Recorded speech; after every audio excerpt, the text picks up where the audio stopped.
Hello friends, I am Dr. P.S. Wali. I am a nephrologist based at Hyderabad. ఈ వీడియోలో ఇంకొక most important concept, ఈ concept kidney transplant పేషెంట్స్కి చాలా గొప్పగా పనికొచ్చే కాన్సెప్ట్. మరి ఈ కాన్సెప్ట్ గురించి తెలుసుకుందాం. ఈ కాన్సెప్ట్ పేరే పోస్ట్ ట్రాన్స్ప్లాంట్ మెడికేషన్స్. ట్రాన్స్ప్లాంటేషన్ తర్వాత ప్రతి ఒక్క పేషెంట్ కూడా 3 రకాల మెడిసిన్స్ మీద లైఫ్ లాంగ్ ఉండాల్సి వస్తుంది.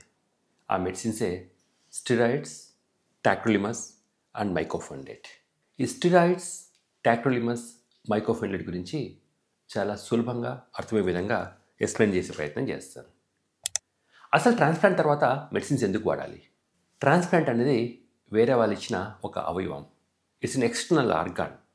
ఈ ఆర్గాన్ తీసుకొచ్చి మన దగ్గర పెట్టుకున్న తర్వాత ఖచ్చితంగా ఆ ఆర్గాన్ బయట ఆర్గాన్ గుర్తుపట్టి మన ఇమ్యూన్ వ్యవస్థ, మన రోగ నిరోధక వ్యవస్థ అనుక్షణం ఈ కిడ్నీని బయటికి నెట్టేయాలని ప్రయత్నం చేస్తూ ఉంటుంది. ఇది సర్వసహజం.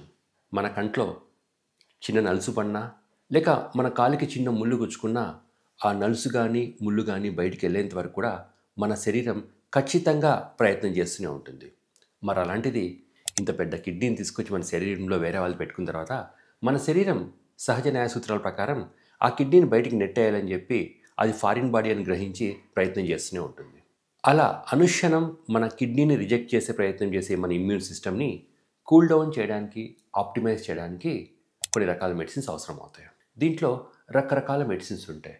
బట్ యూజువల్గా 95% ఆఫ్ టైమ్స్ ట్రాన్స్ప్లాంట్ తర్వాత స్టెరాయిడ్స్, టాక్రోలిమస్, ఈ మైకోఫెండేట్ అన్న 3 రకాల మందులు 3 మోస్ట్ ఇంపార్టెంట్ పిల్లర్స్, మూల స్తంభాలుగా భావించబడతాయి. వీటి గురించి తెలుసుకుందాం. Number 1, steroids. ట్రాన్స్ప్లాంటేషన్ తర్వాత స్టెరాయిడ్స్ అనేవి ఒక సిమెంటింగ్ స్ట్రక్చర్స్ లాంటివి. అంటే ఈ స్టెరాయిడ్స్ లేకుండా ఏ మందులు పనిచేయవు. అలాగని చెప్పి స్టెరాయిడ్స్లో ఏవో టూ మచ్ మెడిసిన్స్ ఇస్తారని కాదు, చాలా తక్కువ మోతాదులోనే ట్రాన్స్ప్లాంట్ తర్వాత స్టెరాయిడ్స్ వాడడం జరుగుతుంది. యూజువల్గా 20 mgతో డిశ్చార్జ్ చేస్తాం and over period of 1 year అది 5 mg స్టెరాయిడ్ దాకా తెచ్చుకుంటాం. ఈ 20 mg కావచ్చు, 25 mg కావచ్చు, 5 mg కావచ్చు, చాలా తక్కువ డోస్ స్టెరాయిడ్స్. అందరూ అనుకున్నట్టు ట్రాన్స్ప్లాంటేషన్లో టూ మచ్ ఆఫ్ స్టెరాయిడ్స్ ఎప్పుడూ వాడబడవు. ఈ ఆధునిక సమాజంలో, ఈ మోడర్న్ ఎగాలో ట్రాన్స్ప్లాంటేషన్లో చాలా తక్కువ డోస్ స్టెరాయిడ్స్ వాడబడతాయి. మరి ఈ స్టెరాయిడ్ని ఏ పేరుతో పిలుస్తారు? యూజువల్గా ఓమ్నాకాటిల్ కానీ లేక వైస్లోన్ అన్న పేరుతో ఈ స్టెరాయిడ్స్ పిలువబడతాయి. మరి స్టెరాయిడ్స్ని అన్నం తినే ముందు తీసుకోవాలా, అన్నం తిన్న తర్వాత తీసుకోవాలా? స్టెరాయిడ్స్ని ఆల్వేస్ ఆఫ్టర్ ఫుడ్ తీసుకోవాలి.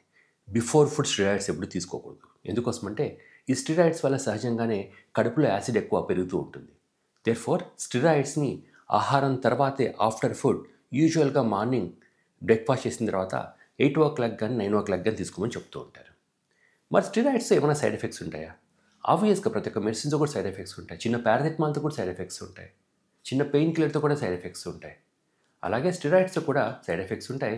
కానీ మనం ట్రాన్స్ప్లాంటేషన్లో చాలా తక్కువ డోస్ వాడతాం కాబట్టి పెద్దగా సైడ్ ఎఫెక్ట్స్ ఉండవు. బట్ ఆ సైడ్ ఎఫెక్ట్స్ వచ్చి బరువు పెరగడం, తాత్కాలికంగా షుగర్స్ ఫ్లక్చువేట్ అవ్వడం అండ్ లాంగ్ టర్మ్గా మన బోన్ హెల్త్ గురించి మనం చూసుకోవాల్సి వస్తుంది. ఎందుకంటే ట్రాన్స్ప్లాంటేషన్లో మనం వాడే స్టెరాయిడ్స్ వల్ల లాంగ్ టర్మ్గా బోన్ ఇష్యూస్ వచ్చే అవకాశాలు ఉంటాయి. బట్ ఈ బోన్ ఇష్యూస్ రాకుండా కూడా దానికి అనుగుణంగా ప్రాపర్ యాంటీడోట్స్ అన్ని కూడా మీకు ఇస్తూ ఉంటారు. దేర్ఫోర్ స్టెరాయిడ్స్ని ఆఫ్టర్ ఫుడ్ వేసుకోవాలి. అది కూడా గుర్తుపెట్టుకోవాల్సిన స్టెరాయిడ్స్ మనం ఏది హై పవర్ స్టెరాయిడ్స్ కాదు, చాలా లో పవర్ స్టెరాయిడ్సే వాడబడతాం. ఈ ట్రాన్స్ప్లాంటేషన్లో ఉపయోగపడే అత్యంత మోస్ట్ ఇంపార్టెంట్ మెడిసిన్, ట్రాన్స్ప్లాంటేషన్ గతిని, ఎరాన్ని మార్చేసిన మెడిసిన్ టాక్రోలిమస్. ఇది ఒక పెక్యులియర్ మెడిసిన్. ఈ మెడిసిన్ ఆల్మోస్ట్ ఒక 30 yearsగా మార్కెట్లో వాడబడుతుంది. ఇది ఒక వండర్ఫుల్ మెడిసిన్. ట్రాన్స్ప్లాంటేషన్ యొక్క సక్సెస్ని పెంచడంలో ఈ టాక్రోలిమస్ ఒక దేవుడిలాగా పనిచేశాడు. మరి ఈ టాక్రోలిమస్ని ఎప్పుడు వాడాలి? టాక్రోలిమస్ని ఎప్పుడైనా సరే అన్నం తినే ముందు, బిఫోర్ ఫుడ్, అంటే ఎంటీ స్టమక్ మీద తీసుకోవాల్సి వస్తుంది. ఎందుకంటే ఆహారం తిన్న తర్వాత తీసుకుంటే టాక్రోలిమస్ పనిచేసే విధానం కొద్దిగా తగ్గుతుంది. దేర్ఫోర్ టాక్రోలిమస్ అన్న మందుని కేవలం బిఫోర్ ఫుడ్ తీసుకోవాల్సి వస్తుంది. మరి ఈ టాక్రోలిమస్ మందు వల్ల సైడ్ ఎఫెక్ట్స్ ఉంటాయా? ఆ మందు పనిచేస్తుందంటే ఖచ్చితంగా ఎన్నో కొన్ని సైడ్ ఎఫెక్ట్స్ మనకు ఉంటాయి. నెంబర్ 1 సైడ్ ఎఫెక్ట్ వచ్చి కొద్దిగా షుగర్స్ పెరగడం. Number 2 and most important side effect వచ్చి ట్రిమర్స్. టాక్రోలిమస్ వల్ల కొద్దిగా వణుకు అనేది కనిపిస్తూ ఉంటుంది.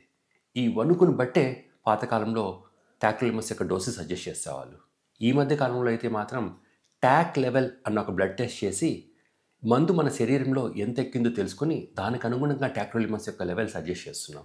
కానీ టాక్రోలిమస్ వాడే ప్రతి ఒక్కరిలో కూడా ఎంతో కొంత వణుకు కొద్ది కాలం పాటు ఉంటుంది.